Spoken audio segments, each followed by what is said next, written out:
सर्दियों का मौसम था।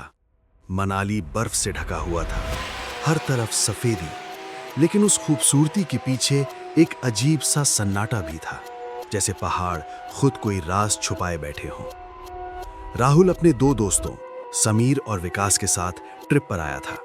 तीनों बहुत एक्साइटेड थे, लेकिन उन्हें नहीं पता था कि ये ट्रिप उनकी जिंदगी बदल देगी। शाम होते होते उन्होंने एक होटल ढूंढा। होटल पुराना था, लकड़ी का बना हुआ, बाहर से देखने में ठीक ठाक, लेकिन अंदर कदम रखते ही एक अजीब सी ठंड महसूस होती थी। रिसेप्शन पर एक आदमी बैठा था।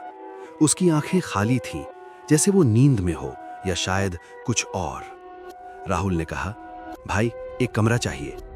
वो आदमी कुछ सेकंड तक उन्हें घूरता रहा, फिर धीमे से बोला, कमरा है, लेकिन क्या? समीर ने पूछा। कुछ नहीं, उसने अचानक बात बदल दी।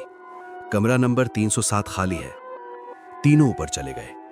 जैसे ही उन्होंने थर्ड फ्लोर पर कदम रखा, माहौल बदल गया। नीचे होटल में हल्की फुल्की आवाजें थीं, लेकिन यहां पूरा सन्नाटा। कमरा नंबर 307 कॉरिडोर के आखिरी में था। दरवाजा पुराना और थोड़ा सा खुला हुआ। किसी ने बंद नहीं किया क्या? विकास ने कहा। राहुल ने दरवाजा धक्का देके खोला। अंदर अंधेरा था। लाइट ऑन की। कमरा बड़ा था, लेकिन अजीब तरह से ठंडा, जैसे एसी चल रहा हो, जबकि कुछ भी ऑन नहीं था। यार ठंड बहुत है, समीर ने कहा। पहाड़ है भाई, हंसते हुए राहुल बोला। लेकिन अंदर ही अंदर उसे भी कुछ अजीब लग रहा था। रात के करीब 12 बजे तभी ठक ठक ठक दरवाजे पर दस्तक हुई। तीनों उठ बैठे। इस टाइम कौन होगा? विकास ने पूछा। राहुल दरवाजे तक गया। कौन है? उसने पूछा। कोई जवाब नहीं। उसने धीरे से दरवाजा खोला। बाहर कोई नहीं था। मजाक है क्या? राहुल बुदबुदाया। वो वापस आ गया। कुछ मिनट बाद फिर ठक ठक ठक। इस बार आवाज और तेज थी। समीर गुस्से में उठा। अबे कौन है? उसने झटके से दरवाजा खोला और इस बार उसे लगा जैसे कॉरिडोर के अंत में कोई खड़ा था। एक लड़की, सफेद कपड़ों में, बाल चेहरे पर, लेकिन जैसे ही वो ध्यान से देखने लगा, वो गायब हो गई। तुम लोगों ने देखा? समीर कांपते हुए बोला। क्या? राहुल ने पूछा। कोई था, उसकी आवाज कांप रही थी। रात और गहरी हो गई, लेकिन नींद किसी को नहीं आ रही थी। करीब 2 बजे बाथरूम से पानी गिरने की आवाज आई। टप टप टप। विकास बोला, तूने नल खोला छोड़ा क्या? नहीं। राहुल धीरे धीरे बाथरूम की तरफ बढ़ा। दरवाजा खोला और वो जम गया। बाथरूम के शीशे पर किसी ने उंगली से लिखा था, यहां से चले जाओ। राहुल पीछे हट गया। ये किसने लिखा? उसने घबरा कर कहा। तभी लाइट छपकने लगी। Flick flick. कमरे का तापमान अचानक और गिर गया। सांस से धुआं निकलने लगा और फिर बेड के पास एक परछाई दिखी। धीरे धीरे वो साफ होने लगी। वो वही लड़की थी, सफेद कपड़े, लंबे बाल और उसका चेहरा पूरी तरह काला। आंखें नहीं, सिर्फ खाली गड्ढे। समीर चिल्लाया, भागो!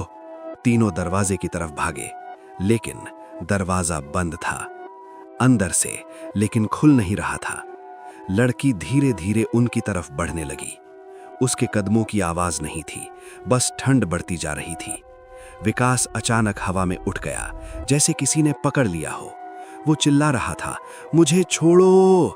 अगले ही पल वो गायब हो गया। अब सिर्फ राहुल और समीर बचे थे। दोनों रो रहे थे, कांप रहे थे। लड़की अब बिल्कुल सामने थी। उसने धीरे धीरे अपना सिर उठाया और इस बार उसके चेहरे पर एक डरावनी मुस्कान थी। तभी दरवाजा अपने आप खुल गया। दोनों भागे, सीढ़ियों से नीचे रिसेप्शन तक, लेकिन नीचे कोई नहीं था। रिसेप्शन खाली, पूरा होटल सुनसान। ये क्या हो रहा है? समीर रोने लगा। तभी पीछे से आवाज आई, कमरा 307। दोनों धीरे धीरे मुड़े। रिसेप्शन वाला आदमी खड़ा था, लेकिन अब उसका चेहरा इंसान जैसा नहीं था। उसने कहा, कोई वहां से वापस नहीं आता।